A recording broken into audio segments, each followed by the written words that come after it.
You know, I'm listening to the guys behind me at one of the last games I went to. He had two rednecks sitting right behind me, and they were just cracking me up because they were doing their own commentating. And they were like, "Get the ball! Stick him! Stick him! Get the ball!" For me, it was either getting my ass kicked or tell a joke. So I was pretty much like the smallest kid in every class. You got your ass kicked a lot? Yeah, I got my ass kicked a lot, man. But I was one of the smallest kids in every class that I was in growing up until about my sophomore year. That's when I finally started to grow and everything. And so the way to get out of fights is just to act stupid and be goofy. Hey, thing time! Jim, for example, his style on stage is dramatically different than the way he has a conversation with you. Because if he conversed with you the way he was on stage, I think he'd be dead by now. But on stage, it's excellent, and it's great, and not a lot of people have a very evident style. And I realized I had an edited copy of porn. An edited friggin' copy of porn. Okay, so like the guy's walking up going, "Hey baby, do you want to?" She's like, "Yeah, me hard." What, I get Tipper Gore's copy or something? Oh, me. It's not very apparent when you meet Dammit Jim, but his persona, his stage personality is so outgoing, and so will say whatever the hell he pleases and talk about porn and talk about blowjobs and smoking pot and whatever. But the funny thing is, I guess deep down inside on the personal side of Dammit Jim, he is such a mama's boy. Mom, quick, turn on the TV. TV, where's TV? Where is that? Where is it in the microwave? Where is? Oh, here it is. Remote control. Okay, play. The VCR is playing. How come I can't get TV on? So, thank you, new show. Let's put that one today. Diana Maureen, and Diana Maureen. It goes on until Carla's born.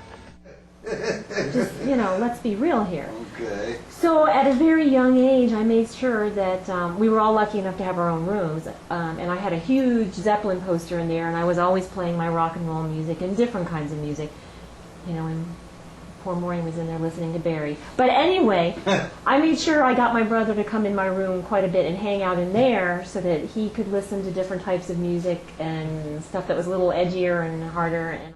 Days Confused, 26 minutes long. It's killer. No quarter, 12 minutes long. I mean, it's a classic. Everyone needs one in their collection. I've been missing it. So now I'm almost complete with my Zeppelin collection. And I'd have to credit myself with at least helping him in that way. And I think that helped branch him off, because I think rock and roll is a lot of his inspiration too, and some of his stand-up music, and that's always been very important to him. And I like to think that I helped a little bit in that. Otherwise, he would just be doing Barry Manilow on stand-up. I write the song.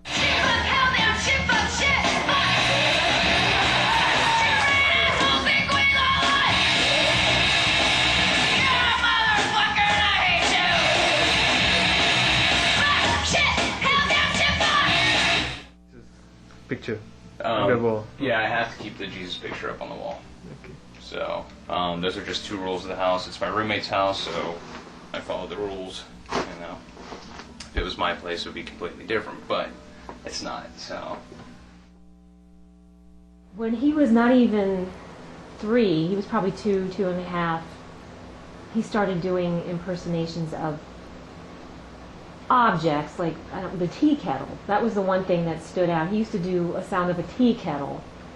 Just, I can't do it.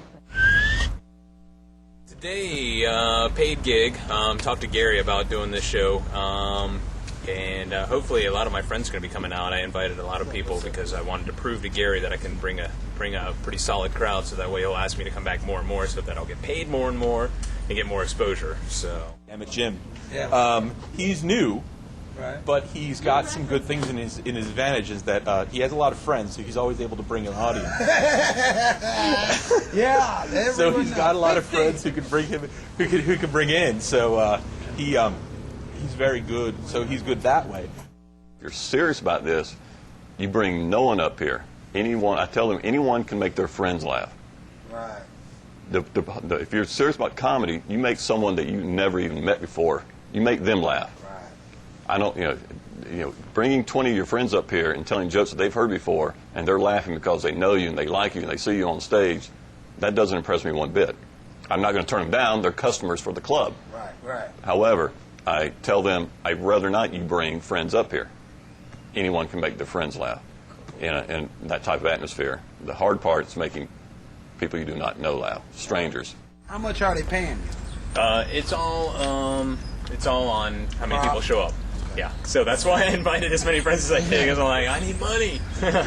Cool. So, But they give you like a percentage, like between you and all the... the first show I ever did here, paid gig-wise, I think 15 of my friends showed up, and then there was maybe 7 other people that were not comics. And I got, I think I got like $21, which is not much, but that's lunch for a couple days, you know, especially if you work in the mall. Greatest possessions. Every stand-up comic that I absolutely love. Bill Hicks. The greatest comic of all time, in my opinion, Bill Hicks, who of course passed away 8 years ago from pancreatic cancer, but one of the most brilliant comics, and I don't think he had any fear whatsoever in his heart, in his mind, as far as like what he said. He didn't care if people were gonna, appreciate what he was saying. He was just trying to open people's minds, I think, and help them understand that there's more to life than what you see.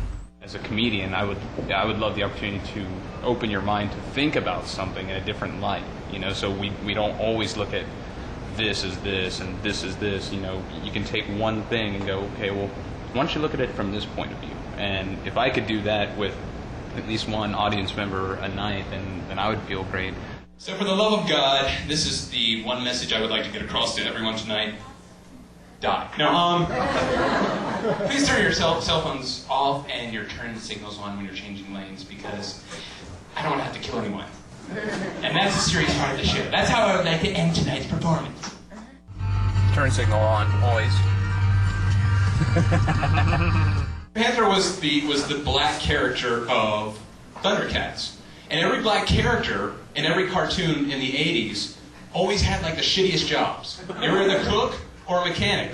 And I'm like, we've come a long way in the 80s, and I was like, but why is every black character in the cartoons, like, Bro, why don't you go fix that thing over there? And on G.I. Joe, it was like, why don't you go cook me up some dinner? I just, it's like, what are they trying to teach us? Maybe you're not feeling it like I do. Thank you. Here's another thing, too. Why is it every time that there's a white comic who tells like a borderline racist joke, one of those, the cameraman in the audience has to go immediately to the first black guy he sees, it's like, let's wait to see if the black guy laughs to see if he's laughing.